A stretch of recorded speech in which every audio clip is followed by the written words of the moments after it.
selamat pagi. Jumpa lagi di Berita Padang bersama saya, Afrin Meriana. Sejumlah berita aktual dan menarik akan kami sajikan untuk Anda. Berikut 3 berita utama pagi ini.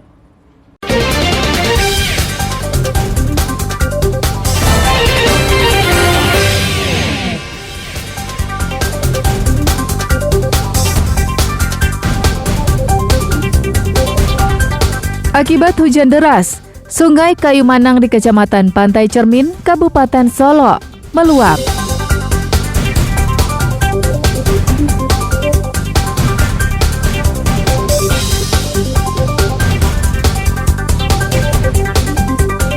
Pencuri spesialis rumah kosong diringkus Polsek Padang Utara.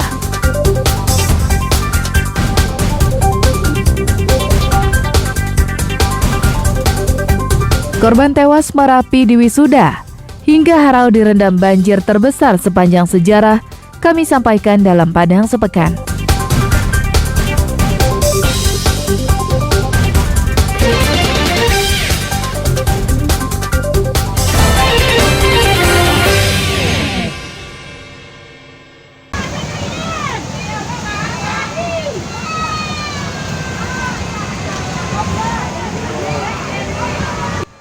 Dalam rekaman video amatir yang beredar luas di media sosial, terlihat luapan Sungai Kayumanang di Nagari Sulian, Kecamatan Pantai Cermin, Kabupaten Solo, yang terjadi pada Rabu sore. Saking derasnya, sehingga sungai meluap dan airnya meluber, hingga membanjiri puluhan hektar sawah yang berada di sepanjang aliran sungai. Luapan air sungai juga membanjiri perkampungan di sepanjang aliran Sungai Kayumanang. Selain itu, arus lalu lintas dari Padang menuju Muaro Labuh di Kabupaten Solo Selatan terputus beberapa jam karena jalan tergenang air setinggi hampir 50 cm. Di lokasi Kabupaten Solo, Kecamatan Pantai Cermin, Nagari Sulian, nan Jorong Koto Tinggi, Jorong Kayumanang, dan Jorong Tambang, dengan luapan sungai yang berdampak pada lahan pertanian, kemudian permukiman warga dan akses jalan lintas Padang menuju Muaro Labuh macet. Laporan sementara korban jiwa nihil. Tidak ada korban jiwa dalam peristiwa meluapnya Sungai Kayumanang di Nagari Sulian itu. Rabu malam, banjir mulai surut dan arus lalu lintas normal kembali. Laude Joharjo Anse melaporkan dari Kabupaten Solo. Sungai Kayumanang, Sungai Kayumanang.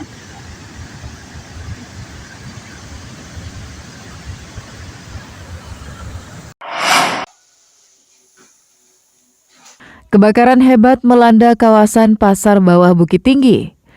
Api diduga kuat berasal dari salah satu kios pedagang santan yang seketika meluas dan melahap kios yang ada di samping. 10 mobil pemadam kebakaran dari Bukit Tinggi, Kabupaten Agam, Kabupaten 50 Kota, dan Padang Panjang tiba di lokasi untuk memadamkan api. Hampir 2 jam, si jago merah berhasil dijinakkan dan tidak meluas ke kios lain.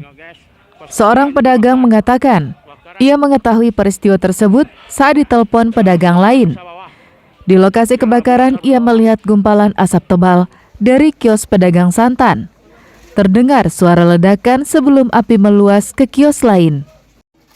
Ini kan masih di jalan. Sudah tuh di Mukul Banjapang tuh tiba maeti lontong menelpon.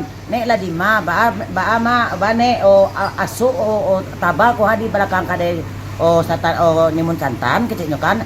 Di Allah Tuhan ya. Sudah tuh di gas laut tuh tiba dari Skoko ini lari masuk ke dalam. Uni lari masuk ke dalam, tak tahu lama lapis saja api ko dari sampiang ko pindah kemari. Nah, itu yang unik. Dari tapek santan tadi. Iya. Dari santan iko malah tuh pindah kemarinya api itu tabang. Kasih Ops Dinas Kebakaran Bukit Tinggi menuturkan, kebakaran menghabiskan kios di Los Impres yang menjual santan, plastik, PMD, bumbu masakan, dan ikan. Dari masyarakat jam masak dagan ya, sekitar jam 5-an. Jadi jam 5-an kami langsung meluncur ke sini. Informasi dari bagian dinas pasar 10 kios dari depan sampai belakangnya. Ini proses pendinginan sekarang, Bang? Masih dalam tahap pendinginan ya. Tidak ada korban jiwa pada peristiwa tersebut. Akibat kebakaran, kerugian ditaksir mencapai 800 juta rupiah. Dina Amrina melaporkan dari Bukit Tinggi.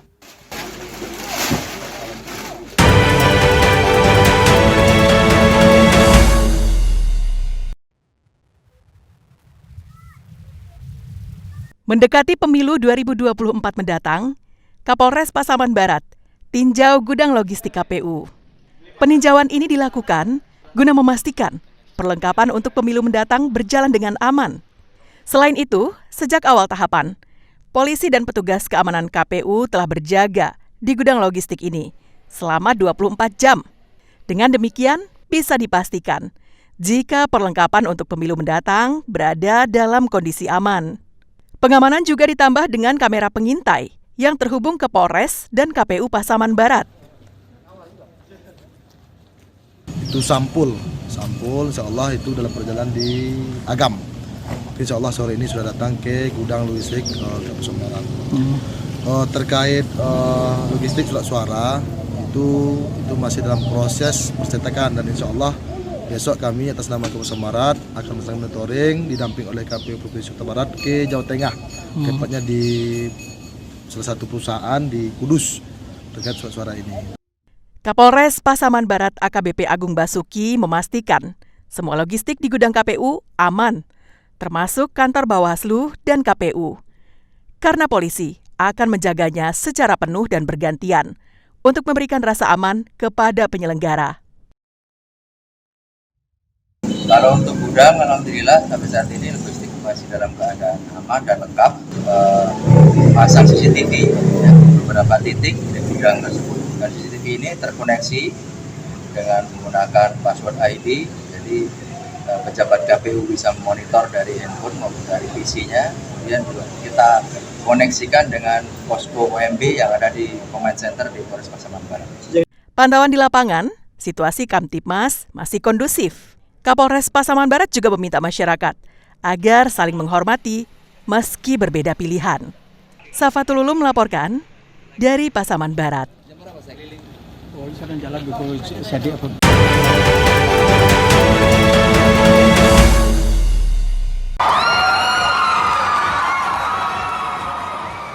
Hampir 500 perenang dari 51 klub di Pulau Sumatera mengikuti perlombaan renang yang bertajuk Minangkabau Open Swimming Championship 2023 yang digelar di kolam renang Universitas Negeri Padang.